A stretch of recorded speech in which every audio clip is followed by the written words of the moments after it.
First I'll speak in Hindi language and then in English language.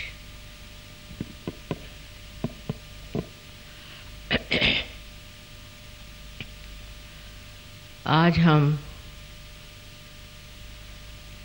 Shri Mahadev Shiv Shankar की पूजा करने के लिए एकत्र हुए हैं। शंकर जी के नाम से अनेक व्यवस्थाएं दुनिया में हो गई। आदि शंकराचार्य के प्रसार के कारण शिव जी की पूजा बहुत जोरों ने मनाने लगा और दक्षिण में तो दो तरह के पंथ तैयार हो, एक जिसको शैवाइट्स कहते हैं और दूसरे जो वैष्णवाइट्स कहते हैं।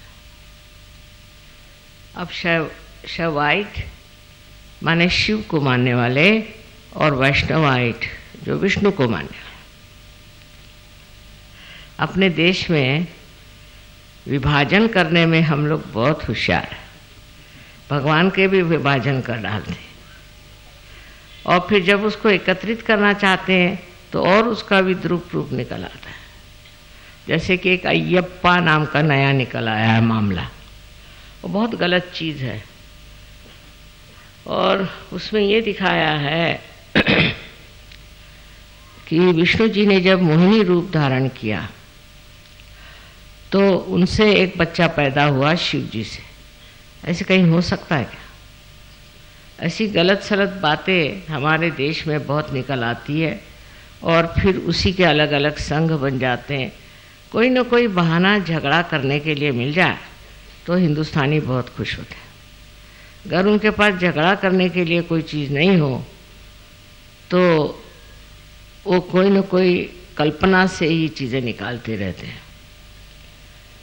सो ये दोनों ही चीज़ एक दूसरे से इस तरह जुटी हुई है कि जैसे सूर्य से सूर्य के किरण, शब्द से अर्थ, चांद से चांदनी। माने ये कि जो सोपान मार्ग बना हुआ है जिसे हम सुषुम्ना नाड़ी कहते हैं, जो मध्य मार्ग, वो विष्णु का मार्ग है और उस मार्ग से ही हम शिव तत्व पे पहुँचते।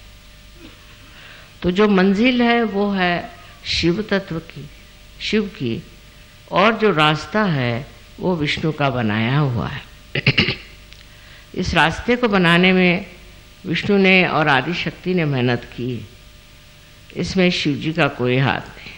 वो तो आराम से अपनी जगह बैठे हैं, जिसको आना है आए, नहीं आना नहीं है। सो इस शिव तत्व को प्राप्त करने के लिए हमें इसी विष्णु मार्ग से जाना चाहिए और उसके लिए जो अनेक चक्र हैं उनको पहले ठीक करना चाहिए। जब ये चक्र ठीक हो जाते हैं तब हमारा विष्णु मार्ग खुल जाता है और उसी के साथ फिर हम धीरे धीरे ऊपर उठने लग जाते हैं। अब इन चक्रों के बारे में मैंने तो बहुत बताया था, पर हृदय में भी एक चक्र है जिसको हम कहते हैं लेफ्ट हार्ट। ये हृदय का चक्र नहीं है, ये सिर्फ एक तरह से हृदय जो है वो प्रतिबिंब है, रिफ्लेक्शन है महादेव का। शिव जी का स्थान तो सर से ऊपर है, बुद्धि से ऊपर, विचारों से ऊपर। ऐसे तत्व को प्राप्त करने के लिए सबसे पहले हमें इधर ध्यान देना चाहिए कि हमारा हृदय कितना साफ है। हृदय के अंदर हम अनेक तरह की गंदगी को पालते हैं।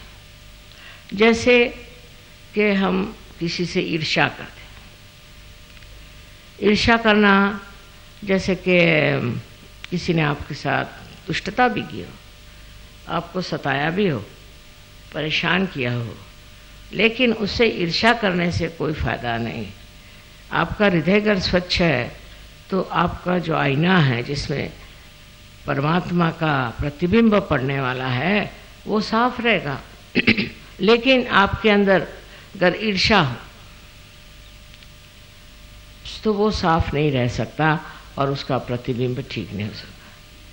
किसी से भी दुश्मनी मोल लेना, किसी के प्रति भी कुछ किसी तरह का हृदय में किलमिश रखना या बुरी भावना रखना, ये गलत बात है।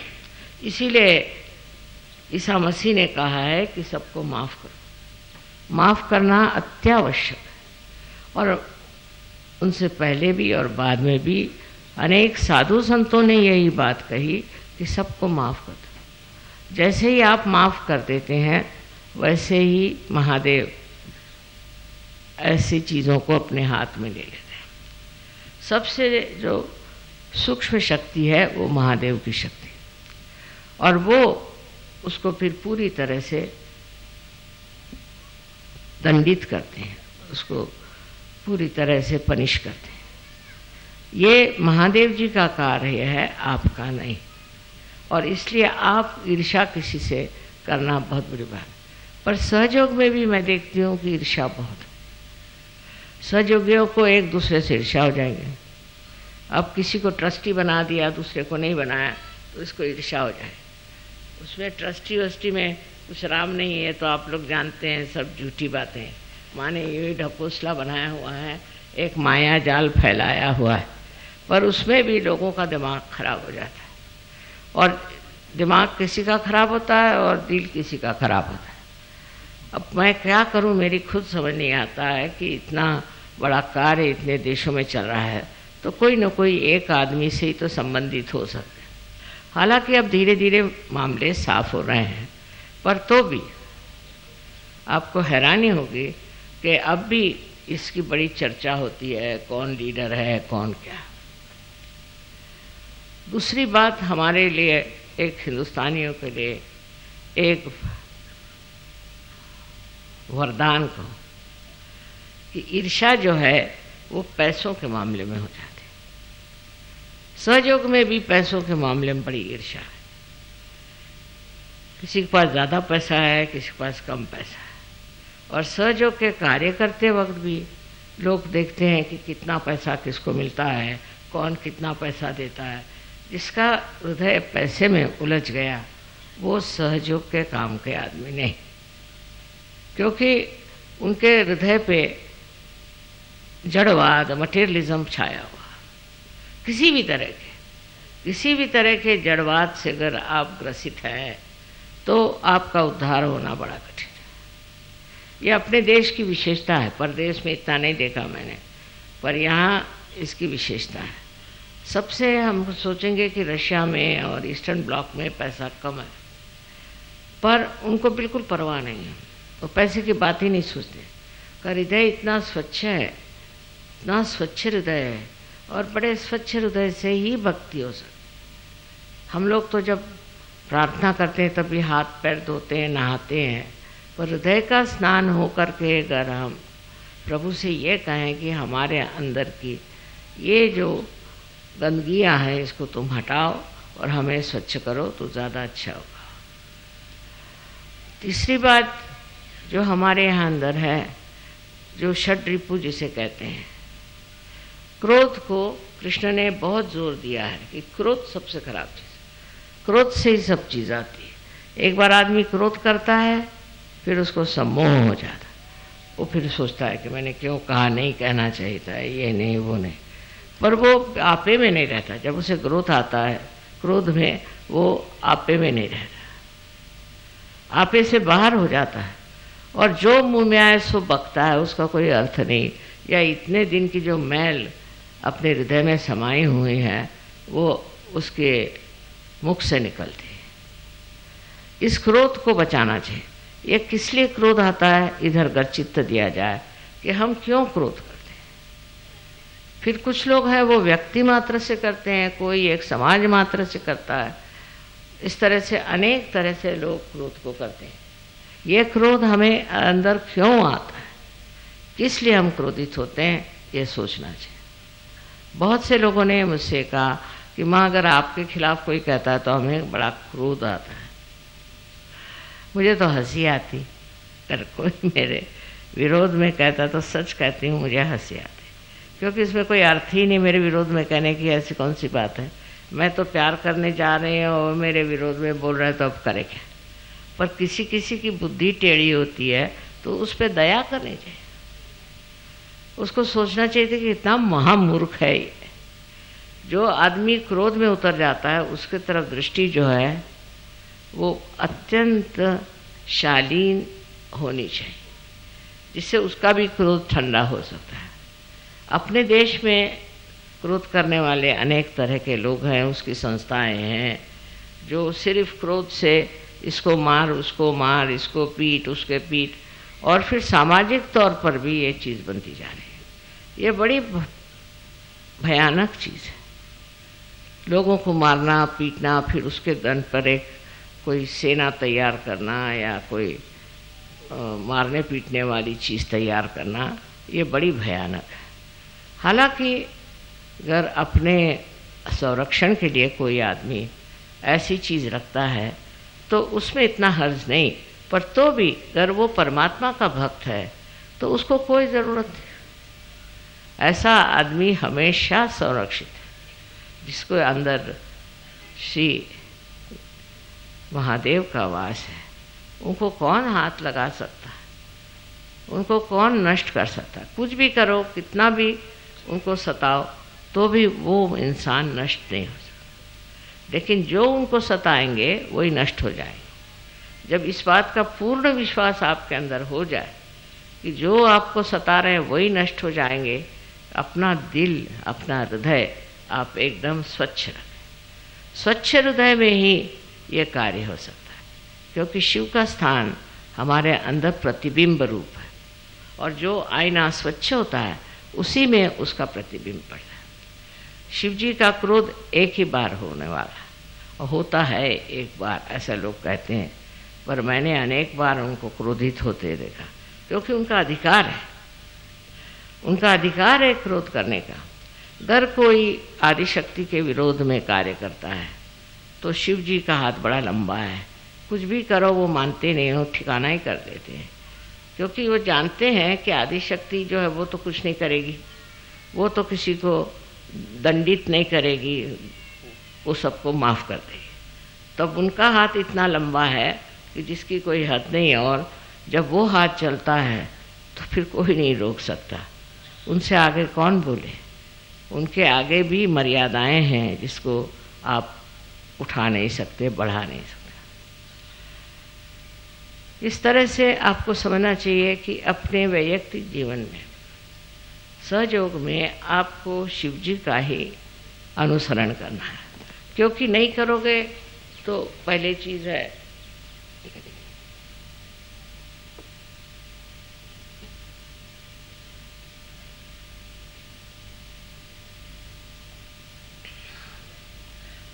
हार्ट की बीमारी हो जाए। ये पहली चीज़ है, हार्ट की बीमारी हो जाए। इसमें दो तरह से खेल होता है। एक तो अति क्रोध से हार्ट पकड़ जाता है, और दूसरा है कि क्रोध के बाद पश्चाताप हो तो आपके अंजाइना की बीमारी हो जाती है। इस प्रकार दोनों ही चीज़ें बेकार हैं, पर कहने से क्रोध नहीं जाता। ये तो एक शराब जैसी चीज़ है, आदत हो जाती क्रोध करने की, उसी में मज़ा आता है, बस मुंह फूलने लग जाएगा और गुस्सा आने लग जाएगा, आप उसको कंट्रोल नहीं कर पाए। तो मैंने ये सोचा कि अगर शीशे के सामने बैठ के आप क्रोध करें अपने ऊपर, अपने को दो चार सुनाएं और शीशे के सामने बैठ के ये कहें कि मेरे जैसा महामूर्ख कोई नहीं, तब ये क्रोध शायद ठंडा हो जाए। ये भी मैं शायद ही कह रही हूँ, क्योंकि कभी कभी ये समस्याएं इतनी उलझी होती हैं कि उसको सुलझाना बहुत मुश्किल है। आगे चल के देखा गया है कि जितना हम किसी चीज़ पर ध्यान देते हैं और उस चीज़ के ऊपर हम जिसको कहते हैं रिएक्ट करते हैं, किसी ने कुछ कहा फौरन रिएक्शन होगा। ये प्रथा ज़्यादा विदेश में, जैसे अब ये कारपेट बिछा, फौरन कह देंगे कि आई don't like it, I like it. ये कौन होते हैं आप कहने वाले? हर एक चीज़ को आजकल की फैशन है, I like it, I don't like it. हर एक आदमी जैसे कोई बड़ा भारी चिकित्सक है जो कहेगा कि मुझे पसंद है, मुझे पसंद नहीं। ये कहना ही नहीं चाहिए। ये कहना ही आपके आज्ञा का लक्षण है कि आप अपने को समझते क्या है कि आप उसको कहते हैं ये मुझे पसंद है, ये मुझे पसंद है। कोई भी चीज़ को पसंद नापसंद करने का आपको कोई अधिकार नहीं। किसी बेचारे ने बढ़िया तरीके से, समझ लीजिए, आपके लिए फूल दिया तो आप कहेंगे साहब मुझे ये फूल पसंद है। उसके पीछे छिपी हुई उसकी भावना को आप इसलिए नहीं समझ पाते कि आपके अंदर शिव तत्व नहीं। एक छोटी सी भी चीज़ हो, अगर किसी ने गरीब ने आपको दी है तो उसको आप अगर उसकी भावना को पीछे समझ नहीं पाते, किस प्रेम से वो चीज़ लाया। इसके लिए हमारे यहाँ सुदामा का उदाहरण दिखाया गया है कि वो एक कुरमुरे लेके पहुँचे थे उनके पास में, और उनका कितना मान श्री कृष्ण ने किया। कोई चीज़ जो प्रेम भाव से देते हैं वो ऐसा ही है जैसे कि एक शीशे को आप पारस पीछे से लगा दीजिए, चमक जाता है। ऐसे ही चीज़ है, अगर आपके अंदर भावना बहुत सुंदर हो, अच्छी हो, पर पैसा नहीं हो, तो आप कोई छोटी सी चीज़ भी उनको लेकर दे दें तो दूसरे को सोचना चाहिए आहा क्या बढ़िया चीज़ है। किंतु इस भावना से मनुष्य के अंदर एक सूक्ष्म दृष्टि प्राप्त होती है, जिसको कहना चाहिए कलात्मक, जिसमें कला का प्रादुर्भाव होता है, से कला दिखाई देती है। तो आप समझते हैं कितनी कलात्मक चीज़ है। ये कला है प्रेम की कला, ये प्रेम की कला है। इस कला से आप देख सकते हैं कि इस मनुष्य में कितना प्यार है, कितना मोहब्बती है, कितना प्रेम करने वाला है, कितना सज्जन है, कितना अच्छा है। जब आप ये चीज़ देखना शुरू करेंगे तब आपकी नज़र अपने ऊपर जाएगी और आप ये सोचेंगे कि मैं क्या हूँ, मुझ में इतना प्यार है, मुझ में ये सज्जनता है, मुझ में ये अच्छाइयाँ हैं कि मैं ऊपरी ज़बानी जमा खर्च करता हूँ और लोगों को भुलावे में डालता हूँ। वास्तविकता हम अपने ही को भुलावे में डालते हैं। जब हम गलत काम कर रहे हैं, गलत तरीके से रह रहे हैं, जब हमारे जीवन में पूरी तरह की गलत धारणाएं बनी हुई हैं, तो हम किसी को भी सुख नहीं दे सकते और अपने को तो बिल्कुल ही नहीं दे सकते। इसलिए स्वार्थ के दृष्टि से भी, स्वार्थ शब्द बड़ा सुंदर है, स्व का अर्थ जानना चाहिए। स्व माने आत्मा, उसका आप अर्थ जाने। अर्थ जानने के लिए शिव जी की पूजा लोग करते हैं, पर मैंने देखा कि शिव जी की पूजा करने वाले लोग बड़े गुस्से वाले, बड़े क्रोधी, बड़े कंजूस और न जाने क्या क्या होते हैं। शिव जी जैसे दाता कोई नहीं, शिव जी जैसे प्रेम करने वाले, जो ये प्यार का स्रोत है, जो आज बह रहा है, ये शिव जी के चरणों की लीला है। उन्हीं के वजह से ये कार्य हो रहा है कि मनुष्य प्यार में डूबा जा रहा है। सहयोग के बाद, सहयोग के बाद जब आप की स्थिति वो हो जाती है तो आप जीवात्मा कहना चाहिए, या आपके अटेंशन जो है, चित्त जो है, वो शिव जी के चरणों में लीन हो जाता है। और शिव जी के चरणों में लीन होते ही क्या होता है कि आपके अंदर जो पंचतत्व के गुण हैं वो भी बिल्कुल सूक्ष्म हो जाते हैं। मैंने आप लोगों से पहले 4 तत्वों के बारे में बताया था, पर 5वां तत्व जिसे कि ईथर कहते हैं अंग्रेजी में, उसके बारे में नहीं बताया। अपने यहाँ आकाश कहते हैं।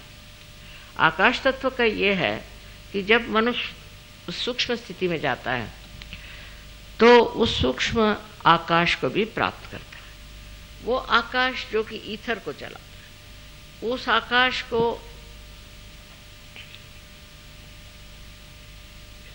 चलायमान भी करने की ज़रूरत है। अगर किसी को कोई तकलीफ होती है, कोई परेशानी होती है, तो वो सब जगह व्याप्त है। हर जगह वो आकाश तत्व जो है, तत्व मैं कह रही हूँ, व्याप्त है। फौरन आपका असर वहाँ पहुँच जाता है जहाँ ज़रूरत होती है। बड़े कमाल की बात है, पर होता है और हुआ है, और इसी को लोग चमत्कार कहें, पर ऐसी बात नहीं है। सजयोग में अगर आप शिव तत्व में जागृत हो जाए तो आपके अंदर के जितने सूक्ष्म सूक्ष्म सूक्ष्मतर कहना चाहिए जो भाव हैं और जो स्थिति है वो जागृत हो जाती है। इसलिए चाहिए कि हम लोग पहले अपने दिल को साफ करें। अब दिल के साफ करने में मैंने आपसे 3 रिपुओं की बात करी। अब चौथा रिपु जो हमारे अंदर है वो है मद। मद माने घमंड। जब औरतों में घमंड आ जाता है तो वो आदमियों की चाल चलती है, फिर वो औरतों जैसे नहीं चल सकते। घमंड, हम माने बहुत, हम कोई विशेष, हमारी कुछ तो भी ज़्यादा या तो पैसे वालों की लड़की है या सुंदर है या सुशिक्षित है या चाहे जिस भी बात, किसी भी बात से अगर घमंड आ जाए तो आदमी औरत जो है वो आदमी जैसे चलने लग जाए। और जब आदमी को घमंड आता है तो औरतों जैसे चलने लगता, माने बनता ठनता है बहुत, शीशे के सामने घंटों बैठता है, बाल बनाता है, ये करता है वो करता है, सब औरतों के धंधे करता है। बनना ठनना औरतों का काम है। चलते वक्त भी सीधे नहीं चलता, एक विशेष रूप से चलता है।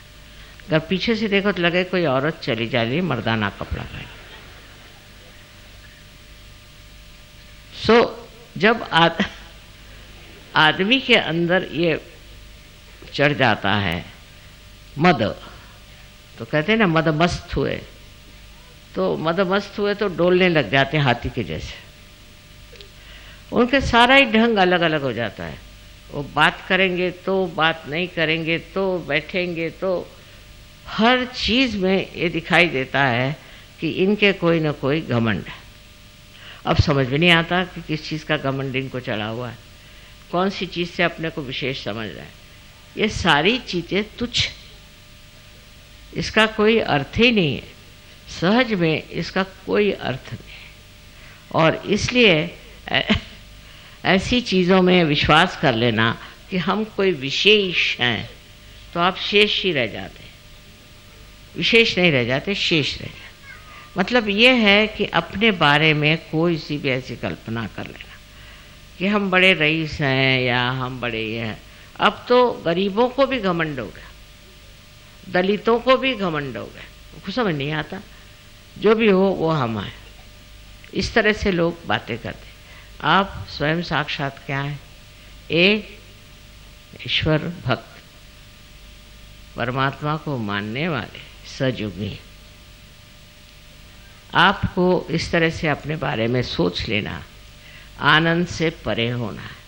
क्योंकि शिव शक्ति जो है वो आनंद विभोर मनुष्य को करती है। मनुष्य आनंद में मस्त होने के लिए शिव की भक्ति करता है। पर मैं देखती हूँ कि अधिकतर शिव भक्त जो होते हैं बड़े सड़ियल लोग होते हैं, उनसे कोई बात भी नहीं कर सकता। फ़ायदा क्या? शिव की भक्ति करते हो जो नटराज साक्षात सारे कला का प्रादुर्भाव करने वाले, जो अत्यंत आनंदी और आनंद के स्वरूप हैं, उनके आगे ये शिव भक्त, इनको शिव भक्त कैसा कहा जाए? गले में इतना बड़ा बड़ा लिंग लटकाते हैं, उससे हार्ट अटैक आता है। उसकी क्या ज़रूरत है? आप स्वयं साक्षात लिंग स्वरूप होइए।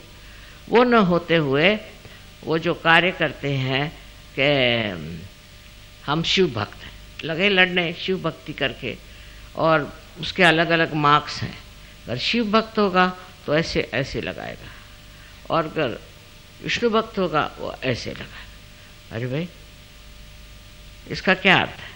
ऐसे लगाने का अर्थ है मैं तो ऊर्ध्वगामी है, ठीक है, आप ऊपर चढ़ रहे हैं ऊर्ध्वगामी, और पहुंच करके आप शांत, दोनों ही लगाना चाहिए, और नहीं तो लगाओ ही मत। इसका कोई अर्थ होना चाहिए कि जिस चीज़ को प्राप्त करने जा रहे हैं उसका ये सोपान मार्ग है, इस रास्ते से आप गुजर रहे हैं। इसमें एक एक गंदी चीज़ों को छोड़ते जाना है। दूसरों को भला बुरा कहने से पहले अपने को भला बुरा कहना सीखें। मैं ऐसी हूँ, मैं वैसी हूँ, अपने को कहें।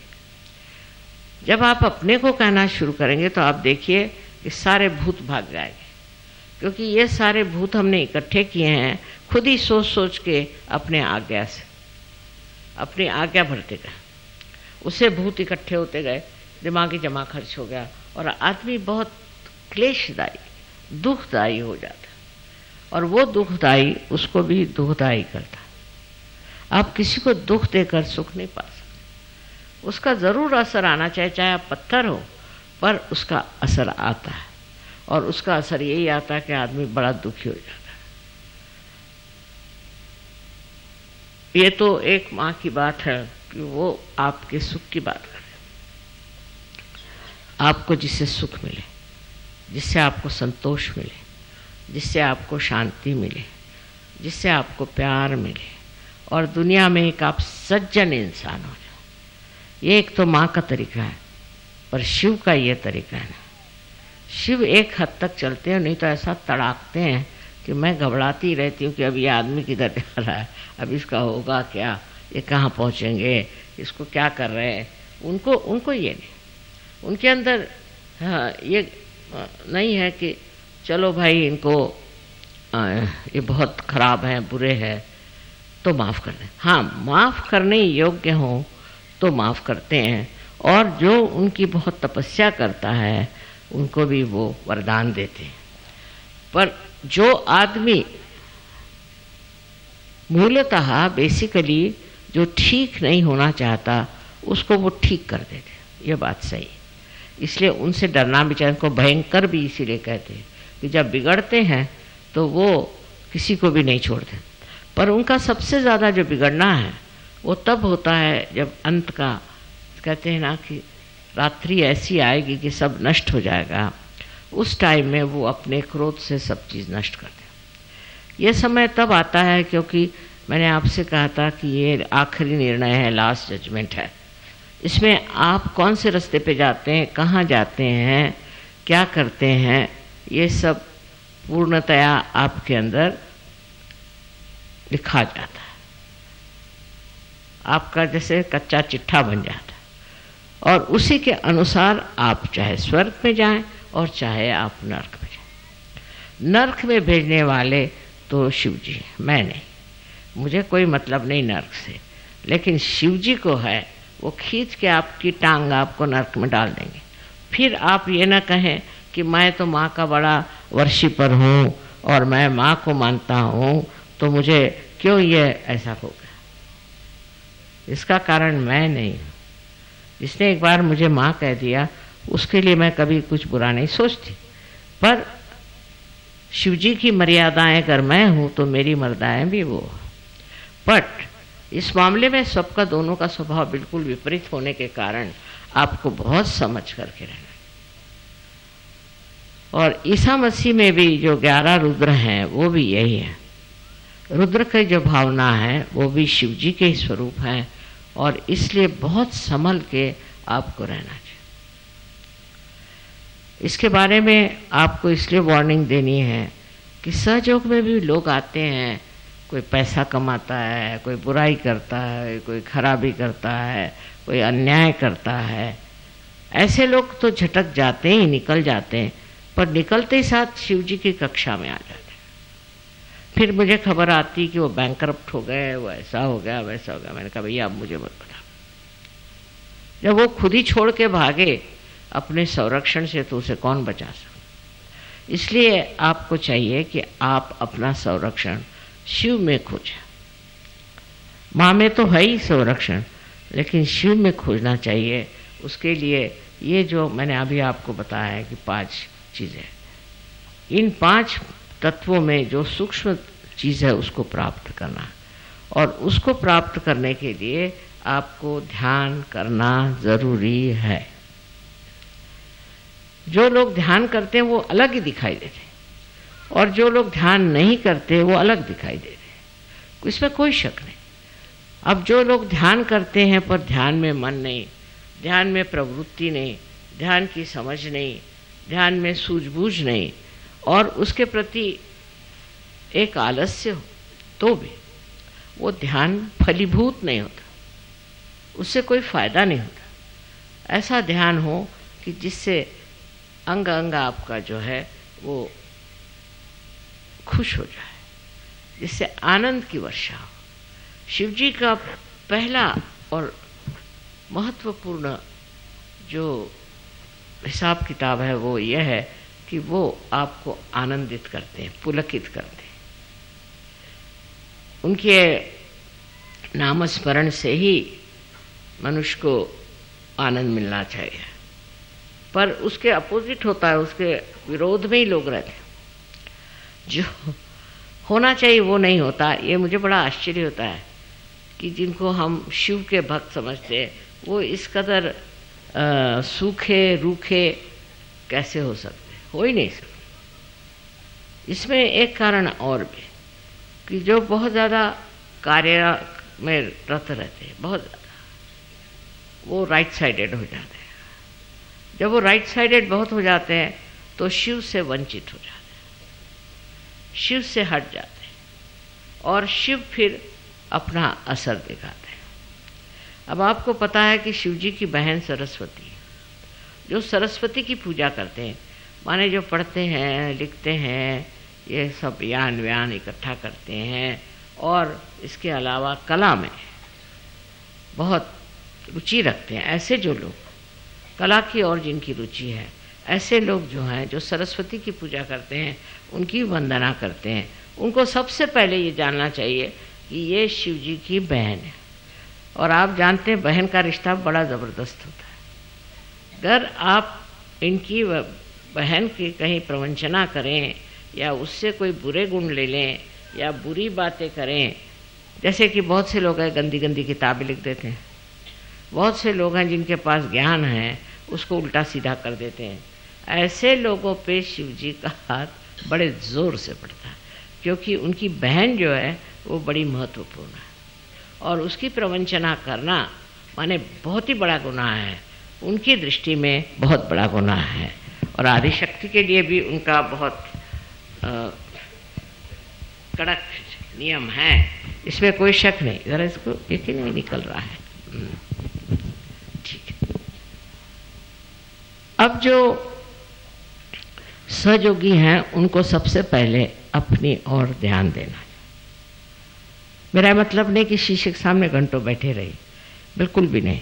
शीशे के सामने बहुत बैठना भी एक बीमारी मानी जाती है, पर यह है कि आप अपनी तरफ नज़र करें और अपनी तरफ नज़र करके देखें कि मेरे अंदर कौन सी खराब है, मैं कौन से गलत काम करती हूँ। अपने भारतीय संस्कृति में जो कुछ बताया गया है सीधा रास्ता उसे लेना है। आजकल नया ज़माना आ गया है तो लोग सोचते हैं जैसे भी रहो ठीक है, ऐसी बात नहीं। हिंदुस्तान में रहते हुए आपको भारतीय संस्कृति के अनुसार पूर्णतया रहना है।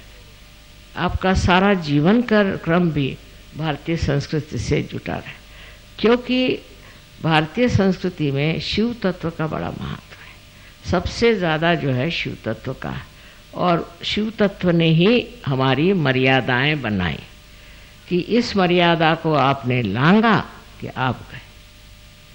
जो मर्यादाएं हमारे संस्कृति में हैं वो शिव की कृपा से, वो सारी बातें जो हमें बताई गई हैं आज तक कि ऐसे नहीं करते वैसे नहीं करते, छोटी सी लेकर बड़ी तक, ये मर्यादाएं शिव ने बनाई हैं और वो इसका इतना ज़बरदस्त ख्याल रखते हैं कि जैसे ही आप इस मर्यादा को लांघ जाते हैं आप पे उसका असर आता है। अब शिव तत्व में इतनी गलत धारणा भी लोगों ने बना ली। जैसे बहुत से सोचते हैं कि भंग पीने से आप शिव तत्व के हो जाते हैं। बहुत से लोग जो शराब पीते हैं वो सोचते हैं कि शराब पीने से आप शिव तत्व में डूब जाते हैं। बहुत सारी ऐसी गलत चीज़ें लोगों ने बना ली है कि ये शिव जी के लिए ये चीज़ है। वो शिव जी ने अगर पिया, शिव जी ने तो विष भी पिया था, आप विष पिएंगे? उन्होंने इसलिए पिया था कि संसार का सारा विश्व जो है वो खा ले। इसलिए वो धतूरे को खाते थे कि धतूरा जो है इसमें जहर होता है तो वो खाते थे। इसी प्रकार आपने सुना होगा कि साईनाथ जो थे वो बहुत तंबाकू पीते नहीं थे, पर वो चिलम में भर के खींचते थे। वजह ये कि महाराष्ट्र में लोग बड़ा ही तंबाकू खाते हैं। हर आदमी, मिनिस्टर भी तंबाकू खाएगा और उसका चपरासी भी खाएगा, और मिनिस्टर चपरासी से कहेगा भाई तेरे पास तंबाकू हो तो दे। इस कदर वहाँ लांछनास्पद बिल्कुल तंबाकू का जोर है। हालांकि इतनी तंबाकू तो वहाँ होती नहीं है, पर पता नहीं क्यों लोगों को तंबाकू को बीमारी है। इतनी तंबाकू खाते महाराष्ट्र में लोग। उस तंबाकू के लिए ही साईनाथ ने ये सोचा कि मैं ही क्यों नहीं इनकी सारी तंबाकू खा जाऊँ। इसलिए वो तंबाकू खींचते थे तो लोगों ने कहा लो साईनाथ भी चिलम पीते थे तो हम भी पिए। जहाँ वो वहाँ ऐसे लोग हो गए कि जो तंबाकू इसलिए लेते थे कि इन लोगों की तंबाकू की जो लत है वो खत्म है। अब वो चाहे उसको कुछ भी कहिए, है तो वो तंबाकू, और तंबाकू का और शिव जी से वैसा संबंध नहीं है, पर ये ज़रूर है कि सब वो सारी दुनिया भर की तंबाकू को ख़त्म करना चाहिए। अब समझ लीजिए अगर आप देवी है, सो देवी का काम है कि सारे दुनिया के दुष्टों को, भूतों को खा ले। अब आप भी खाएंगे क्या भूत? देवी का कार्य है कि वो जितने भी आपके पीछे में लगी हुई बीमारियां हैं उनको आत्मसात कर ले। तो अब आप लोग करेंगे क्या? ये आपका कार्य नहीं। इसी प्रकार जो कुछ भी साधु संतों ने किया है वो सब करने आप कर निकले तो अभी आपकी ये शक्ति नहीं, और न ही आपका कार्य। आपका कार्य जो है वो अपनी स्वच्छता करना, अपने को ठीक करना। पहले आप उस दशा में पहुंच जाए, तब फिर सब मामला ठीक हो सकता है। पर अगर आप उस दशा में नहीं जाएंगे तो बेकार है। आपके लिए ये सारे उपद्व्याप करने से कोई फ़ायदा नहीं। बहुत सारी चीज़ें हैं जिसका समर्थन हो सकता है गलत तरीके से, पर हमको अगर सही तरीके पे रहना है और सही मार्ग से चलना है तो सर्वप्रथम अपने हृदय को हम स्वच्छ करें। ये जो हमें आदतें लगी हैं, ये आदतें भी सारी हमारे हृदय पे असर करती हैं। इसलिए पहले ज़माने में ऐसा होता था कि जो भी विद्यार्थी आते थे उनको जंगलों में सोने कहते थे।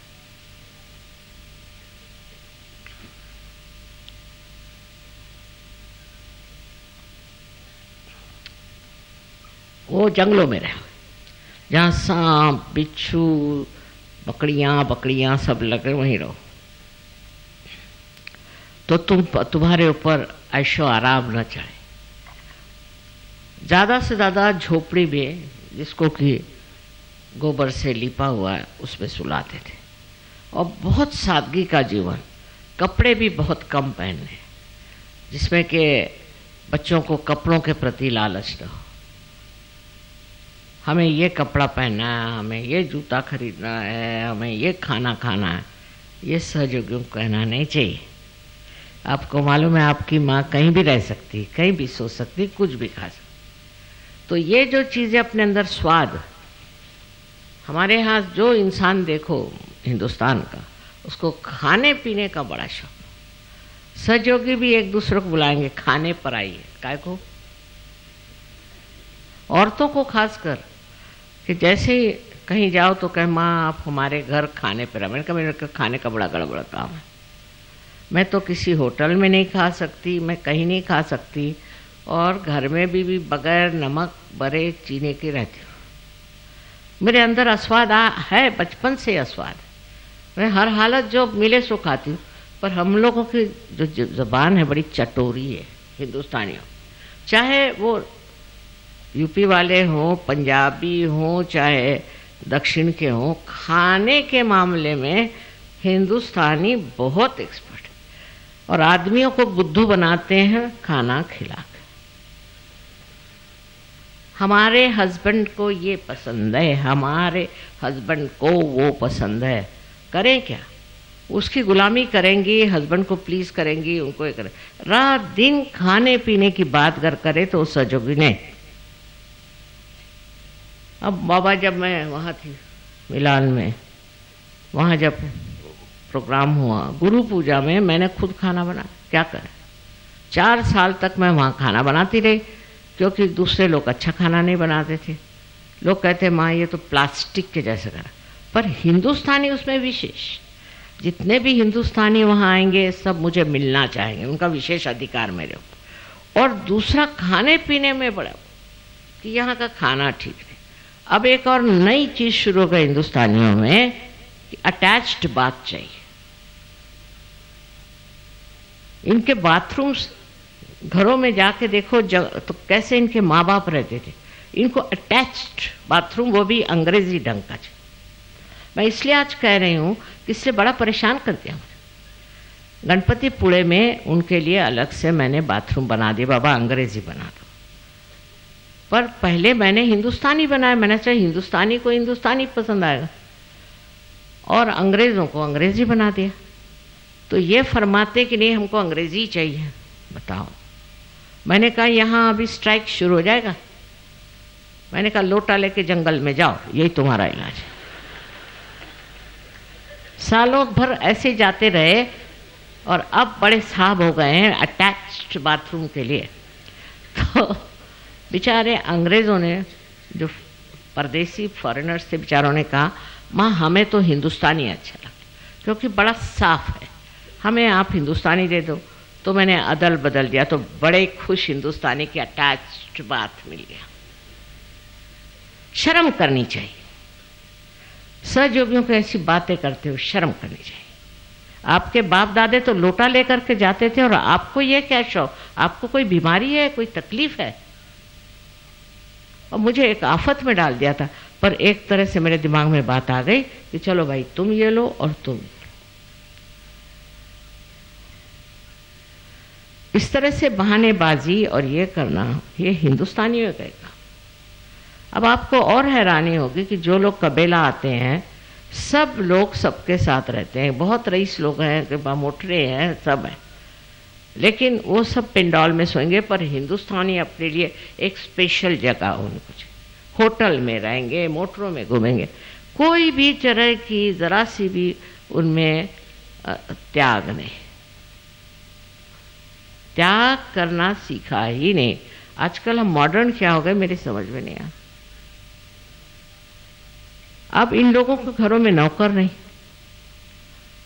तो ये लोग अटैच्ड बात इसलिए नहीं रखते, एक ही रखते, बाबा सफाई करना पड़ता है।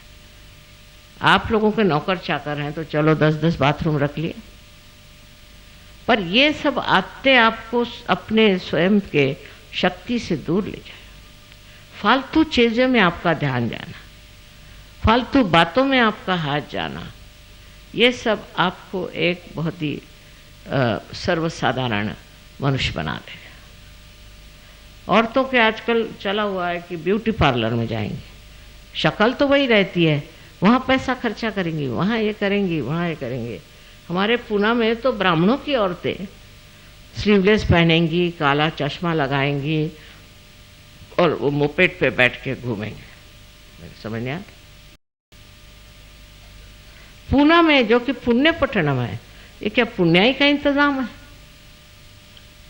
इस तरह से हम लोग विदेशी चीज को ले रहे हैं बगैर सोचे कि इसमें शिव का तत्व कितना है। शिव को देखो, रंग दड़ंग बैठते हैं अपने ऐसे, वो अपने बारात में भी ये नंदी पे बैठ के गए। नंदी क्यों? क्योंकि नंदी उनका शिष्य है, वो जो बोलेंगे उसमें गर्दन हिलाता है, कुछ भी बोले उसको, इसलिए नंदी उनका सबसे प्यारा शिष्य। अब इस पे बैठ के वो वहाँ पहुँचे विवाह करने, तो पार्वती जी को तो कुछ ऑब्जेक्शन नहीं था, पर उसके भाई साहब जो विष्णु थे वो ज़रा कुछ घबराए कि ये क्या चला आ रहा है दूल्हा में। मेरा मतलब नहीं कि ऐसे दूल्हे आप बन के जाइए, ये मतलब नहीं, पर तो भी उसमें भी ताम झाम दुनिया भर की चीज़ें करा करके और खर्चे में डालने से फायदा है। समझदारी, समझदारी आपका अलंकार। हर चीज़ को मान्य कर लेना, हाँ ठीक है, जो भी है ठीक है, खाना ठीक है। अब वो किसी के यहाँ खाना खाना जाएंगे और उसकी बुराई करते रहे, मुंह पे नहीं करे, घर पे आके करेंगे, वह क्या खाना बनाया था। किसी के यहाँ अच्छा खाना बनाओ तो बीवी कहेंगे वैसे तुम बनाओ। भाई सारी, इसको जिह्वा लौलुप्य संस्कृत में कहते हैं, हिंदुस्तान में बहुत ज़्यादा, हद से ज़्यादा है, और इसको कुछ कम करना चाहिए। ये लोग आपका खाना खाते हैं, मैंने कभी नहीं सुना किसी ने शिकायत करी। हालांकि इन लोग का अंग्रेजी खाना तो कोई खा नहीं सकता, आप लोग भी।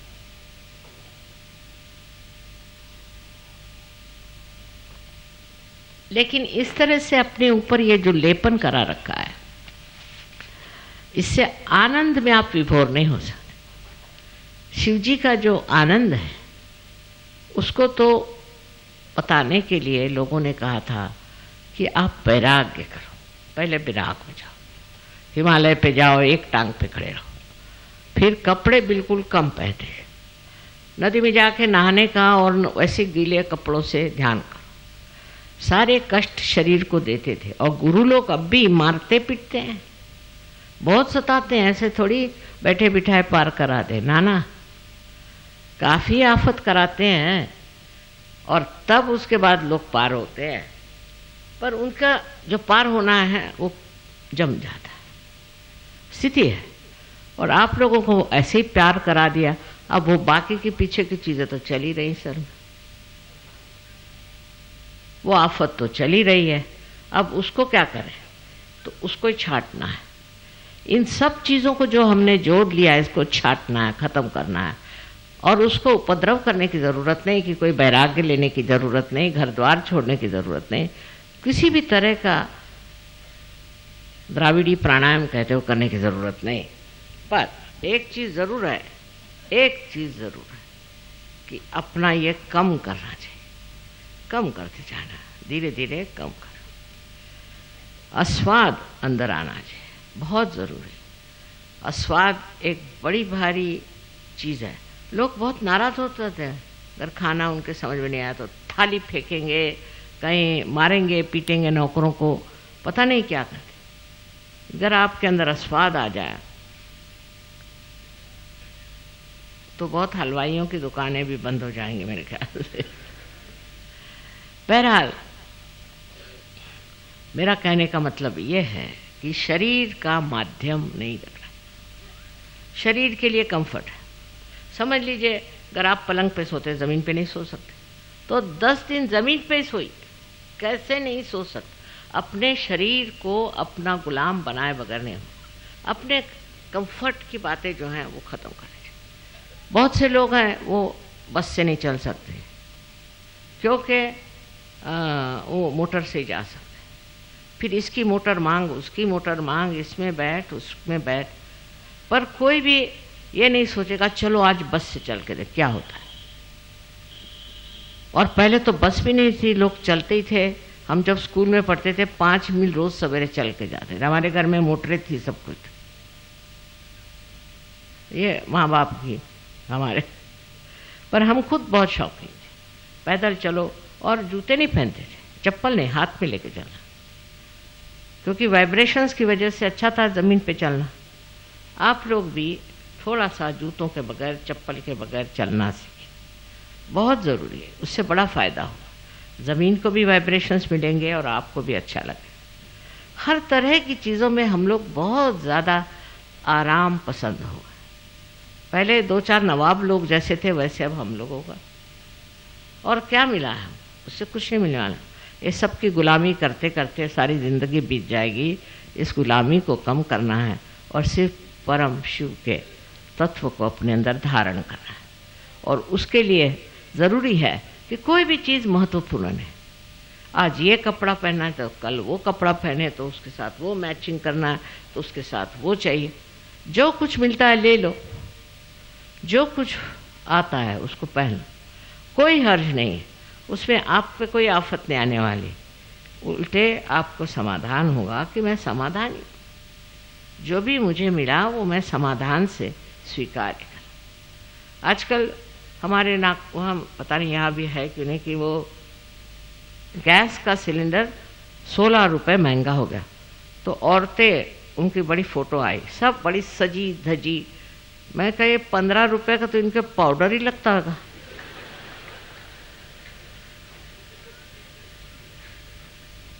ये लोग कहे कि ये वो जा रहे हैं कि हम जा रहे हैं अब स्ट्राइक पे। काहे के लिए? क्योंकि 15 रुपये बढ़े और तनख्वाहें आपकी इतनी बढ़ गई, वो किसी को नहीं दिखाई देती।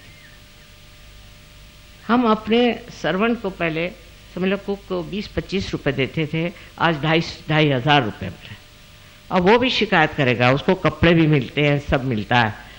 कितनी भी तनख्वाह बढ़ जाए तो क्या दाम नहीं बढ़ेंगे? जहाँ तनख्वाह ज़्यादा मिलती वहाँ दाम बढ़ते हैं। वो सोने की बताते ना कि जब लंका में आप सोने की ईंट मिलती है। एक साहब गए सोने की ईंट लेने, तो देखा क्या कि एक दिन उन्होंने काम किया तो उनको 2 ईंटें मिली। उसके बाद वो नाई के पास गए उनकी शेव करने के लिए, तो उसने कहा कितना चार्ज करे? 2 ईंटें। जैसी कमाई वैसा खर्चा, एक समझदारी की बात है। तो लग गए उसी के पीछे में कि भाई महंगाई हो गई, ये हो गया। मेरे तक शक आता था, मैं तनख्वाह कितनी बड़ी तुम्हारी? बहुत बहुत बड़ी। फिर तुम्हें महंगाई का रोना कैसे? जब तनख्वाह बढ़ेगी तो महंगाई होनी है। आपकी तनख्वाह तो बढ़ जाए और महंगाई न हो, ऐसा कैसे हो सकता? ये सर्वसाधारण चीज़ है। अगर हमें आ जाए तो सामाजिकता में भी हम शिव का तत्व करें। अब गांधी जी जैसे थे, बड़े ही ज़बरदस्त थे। उनके साथ मैं थी, आश्रम में रहते थे, मुझे कुछ नहीं होता था, पर सब लोग रोते थे क्योंकि उनका था कि सबके बाथरूम साफ करो, सब मेहमानों के, सब। वो जमादार नहीं रखते थे और अपने कपड़े खुद धो, अपनी थाली खुद धो, और खाने में सब खाना बॉइल्ड, उसके ऊपर सरसों का तेल आप ले सकते। अब बताइए कितने लोग हिंदुस्तानी खा सकते हैं वो खाना? बस 2-3 दिन रहते थे और भाग जाते थे। ये हालत थी। अब आप लोगों को भी थोड़ा आस्वाद सीखना चाहिए। अब आस्वाद के लिए ऐसा है, मेरे तो पता नहीं कैसे छूटता है, पर आप अगर खाना थोड़े दिन उबलाई खाए तो कैसे क्या रहेगा?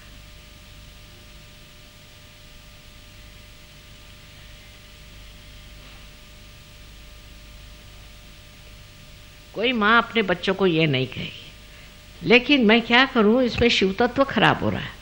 सब लोग अगर खाने पीने में लगे रहें तो आपका शिव तत्व गायब हो जाएगा, तो सारी मेहनत ही बेकार जाएगी। इसलिए खाने पीने में बहुत ज़्यादा रत रहना कोई अच्छी बात नहीं। पहले ज़माने में लोग 1 आध दिन उपवास भी करते थे, कुछ न कुछ अपना त्याग करते थे, पर आजकल बड़ा मुश्किल है ऐसा कहना कि आप अगर संतुष्ट हो जाए, समाधानी हो जाए, तो आपको कोई ज़रूरत नहीं है, बिल्कुल ज़रूरत नहीं है कि आप हर समय खाने पीने की बातें करें और अपने यहाँ खाने पे बुलाएं। फिर हमारे यहाँ एक जाति पाति बहुत है कि अगर कायस्थ हैं तो अलग हैं, हिंदू है वो क्या ब्राह्मण है तो अलग है, फलाने अलग हैं। अब भी है। अब क्या होगा कि जो कायस्थ सहयोगी हैं वो सब एक हो गए, ब्राह्मण सहयोगी एक हो गए। अरे भाई अब तुम सहयोगी हो गए, अब भी काय को ये कर रहे हैं ब्राह्मण और ये। फिर कायस्थ कायस्थों को खाने पर बुलाएंगे और ब्राह्मण ब्राह्मणों को खाने पर बुलाएंगे। अब ये इस तरह की मूर्खता अगर करनी है तो सहयोग में काय को आए? सहयोग में जाति पाति ये कुछ है नहीं, और तो आपकी वही नहीं मिटी जो बिल्कुल मूलतः गलत चीज़ है, तो अब क्या मिटने वाला है? शिव जी को था क्या जाति पाति? वो तो एकाक्ष को किसी की टांगे टूटी हुई, किसी का हाथ टूटा हुआ, ऐसे सब लूले बुले ले करके और अपनी बारात में ले गए थे। तो ऐसे शिव तत्व में आपके लिए बहुत ज़्यादा ये कटाक्ष रखना कि हम तो भाई बहुत पर्टिकुलर हैं कि खाना जो है ऐसा होना है। फिर कायस्थों का अलग, ब्राह्मणों का अलग, और जातियों का अलग, राजपूतों का अलग, सबका अलग अलग। अब वही खाना खाइए। मुझे कभी भी समझ में नहीं आता, आज तक समझ में नहीं आया कि ऐसे अलग अलग खाने में ज़्यादा आनंद आता है, तो ये लोग क्यों ऐसा ही खाना मांगते? क्या वजह? बंगालियों को बंगाली, मद्रासियों को मद्रासी। तो मैंने एक बार कहा कि हमारे एयरफोर्स में, एरोप्लेन्स में कोई अच्छा स्टैंडर्ड खाना क्यों नहीं? पहले माँ ये बताइए कि हिंदुस्तान का स्टैंडर्ड खाना कौन सा? ये तो बात सही। तुम कर कोई खाना बनाओ तो कहेगा ये तो मद्रासी का, मद्रासी कहेगा ये क्या बिहारी है, फलाने का ढिकाने का ढिकाने। तो इसलिए सब तरह का खाना खाना आना चाहिए, क्योंकि यहाँ से सब चीज़ शुरू हो जाती है। ये वैखरी ज़बान, ज़बान में भी एक मिठास, मधुरता होने, मुस्कुराहट में भी कभी कभी ऐसा लगता है कि रावण निकल रहे हैं इनके मुंह में से। तो बोलने का क्या कहना, जब बोलते हैं तो लगता पता नहीं ये कौन चंडिका बोल रही कि क्या बोल रही है। औरतें बड़ी तमाशा और आदमी भी बहुत तमाशा। अजीब अजीब चीज़ें ऐसी बन गई हैं। इसमें शिव तत्व कहाँ है? शिव तो प्रेम का महासागर है। वो तो राक्षसों को भी उन्होंने वरदान दिए, राक्षसों को भी जिसने वरदान दिए, ऐसे शिव तत्व को हमारे अंदर अगर लाना है तो हम ऐसी छोटी छोटी बातों में कैसे उलझ सकते, ये हम कैसे कर सकते हैं? ये बताइए। जिस तरह से हम एक दूसरों को क्रिटिसाइज करते हैं, किसी को कोई कहता है ये ऊंचा है, कोई कहता है नीचा है, ये शिव की बात है। शिव के अंदर प्रेम की धारा है बह रही, और इस प्रेम की धारा में बहते हुए आपको ऐसी उल्टी सीधी बातें करनी नहीं चाहिए और उससे कोई फायदा नहीं होना। आपसी प्रेम, आपसी समझ और आपस का आनंद उठाना चाहिए। अब ये बात ज़रूर है कि सहयोगी आपस में लड़ते नहीं, ये तो मैंने देखा, और आपस में मिलते हैं तो बहुत प्रेम से मिलते हैं, पर तो भी अभी भी ये छोटी छोटी बातें जो कि बड़ी वैयक्तिक हैं, खाना पीना, उठना बैठना पैरना, ये ज़रा सा ठीक करना चाहिए। ये अगर ठीक कर लें तो बड़ा अच्छा होगा। आपका चित्त जो है वो हृदय की तरफ जाएगा और इन सब चीज़ों में नहीं रहेगा, इन सब चीज़ों में नहीं रहेगा।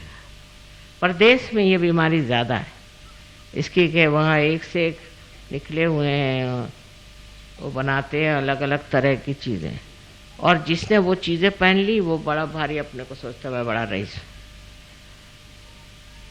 खासकर इटली में ऐसा बहुत ज़्यादा प्रकार है। लेकिन ये सब बातें आपको इसमें नहीं पड़ना चाहिए। आप अपने सादगी से रहो। अपने देश में सादगी से रहने वाले जो होते हैं उन्हीं का नाम हुआ, औरों का नाम नहीं हो सकता। पहले ज़माने में लोग, गांधी जी ने कहा खद्दर पहनो, तो लोग बिल्कुल खद्दर पहने। उन्होंने ऐसा बनाया था, सब खूब ठिकाने लगाया था सबको उन्होंने। पर अब आपको अपने को ठिकाने लगाना है, क्योंकि आप स्वयं आत्मा के प्रकाश, आप स्वयं श्री शिव के शरण में आए। आप खुद को खुद ही ठीक करें। आपको दूसरों को ठीक करने का नहीं है, बस अपने को ठीक करें और धन्य समझे कि आप आत्म साक्षात्कारी कितने थे पहले। अरे 2-4 थे बेचारे, उनको ही लोग मार डालते थे। आज आप हजारों की तादाद में हैं, तो इस चीज़ को शुरू करें। बातचीत में मिठास, ऊपरी तरह से नहीं, हृदय से। जो भी बात आप हृदय से करें उसको कोई नहीं बुरा मानता, इसलिए हृदय से बात करें। अपने बच्चों से, बड़ों से जो मर्यादाएं हैं उसको पालते हुए आप अपने को सुखी बनाने से दूसरों को भी सुखी बनाएं। लेकिन आपके अंदर अगर ये आशीर्वाद शिव का न हो कि जिससे आप समाधानी बने, और कोई चीज़ से हो नहीं सकता, इसलिए अपनी ओर ये भी नज़र रखें कि मैं समाधानी हूँ या नहीं, मुझे समाधान है या नहीं। मैं छोटी छोटी बात को ले करके और दूसरों पे बिगड़ता हूँ या उसके नुक्स निकालता हूँ, तो कुछ तो भी मेरे अंदर बहुत बड़ी खराबी है। और उस खराबी को देखने से ही आप स्वच्छ हो सकते। जब तक आपको कोई चीज़ दिखाई नहीं देगी, आप साफ कैसे करेंगे? इस सफाई की बहुत ज़रूरत है, और इस सफाई से ही आप उस परम पिता परमेश्वर के दर्शन कर सकते हैं अपने अंदर, और लोगों को भी इसके दर्शन हो सकते हैं। अनंत आशीर्वाद।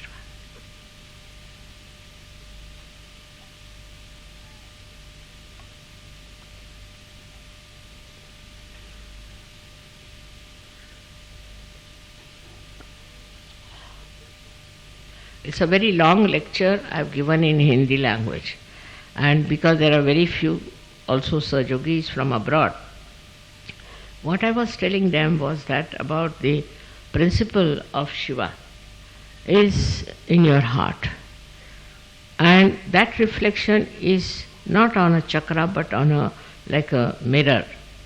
Now whatever is visible of you is this mirror.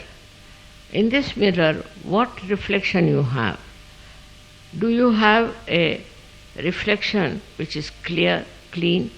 Have you cleaned your heart? Have you cleaned your mirror that is reflecting? That is what one has to say. Now, what I told them at length was this, that how there are 6 enemies we have got. And all these 6 enemies, one after another, try to corrupt us. Out of that, I've told them about 5. The 6th one doesn't exist much in India, which we call as lust, is much less. But for foreign countries, one has to know that it is one of the major things that they have in the West, because they think lustful life is the only life worth living. Beyond that is Shiva. And that's why we have to understand that in our heart, the reflection of Shiva is only possible in complete form when we have cleaned our heart. To have malice for others, to have lust for others, to have anger for others, to have envy for others, all these reactions within us act, and our heart becomes like a stone, it cannot reflect. So if you have to reflect the quality of Shiva, which is very important today in this Kali Yuga, there are very few people who are really reflecting the image of Shiva in their own character. So it is important to watch yourself and see for yourself. What's wrong with you? Where is my attention going? Where am I going? What am I doing? If you go on judging yourself and not others. Also, one of the Western things is that they think they have a right to criticize others. Everybody. I like it, I don't like it. Who are you? Why do you say like that? Somebody has made a beautiful, say, arrangement for you. You sit in his house and nicely say, I don't like it. To hurt that person. After all, who are you? What do you think of yourself? Who are you to judge? For Sahaja Yoga is prohibited to say I like and I don't like. It's prohibited. Look at Shiva. He likes everything. What he wears, also snakes. He likes all kinds of animals. Every type of thing that we think is not good, ugly, for him they are not. For example, in his wedding, he took with him in his barat people who were all infirm. Some people had one leg, some people had limbs broken down, some had only one eye. All such people he carried with them. To him, these people were very dear, and he looked after them. Because he is the source of joy. He is the one who gives us joy. and the one that makes us joyous. The real joy is only possible if in your heart his reflection is there. But if your heart is full of all things that once I've described, it becomes a dirty, very, very dirty mirror. Very surprising, I told them also that compared to Indians, Westerners are not so particular, Western Saj Yogis are not so particular about their comfort. Though they come from a very materialistic surrounding, they are not so much bothered. They can live anywhere, they can be happy anywhere. That's a very good stage they have reached, and that's what the Indians must try to follow. And don't pay attention to nonsensical things. It's not necessary to waste your energy on nonsensical things. Then only you can have a real bhakti for yourself, for your Atma, and that is what needed today, that your spirit should shine in your character, in your behavior, and in your personality. If that happens, then you have achieved what Saj Yoga wanted to do for him. It's important today, very important. If you read the newspapers, you can't read it. And what you need is to change the transformation, as we in Hindi call it parivartan, of human beings into selfhood, into self-awareness, into the spirit. This has to be done, and the time has come. This evolutionary process has started. There are so many of them who have got it. Now the old saints and people who were gurus, real gurus, they used to really test the disciples by making them stand on their heads for years together, sometimes put them in the water, do all kinds of things. They used to beat them, and they were very harsh, testing all of them. And then only one of them used to get realization. Now, what I thought of, it takes too much time to cleanse them, to put them into all kinds of dresses, this, that, send them to Himalayas or to Gobi Desert. I thought it will take too much time. I said, why not first enlighten them? Give them the light. In that light they can see their problems and they will themselves correct themselves. They will be their own guru. And it was successful. It was good. Now you can see for yourself what you are doing. What is your problem? What makes you so much different from others, and what will elevate you? Because Sadashiva's place is above the head, above your thoughts, above your mind, above your emotions. It's here. And you have to cross this limit only when you do not react to things, and also to you nothing is important than Shiva. Then only it will work out. So in some things Indians have to learn, and in some things you foreigners have to learn. So many things you have done. I must thank you very much.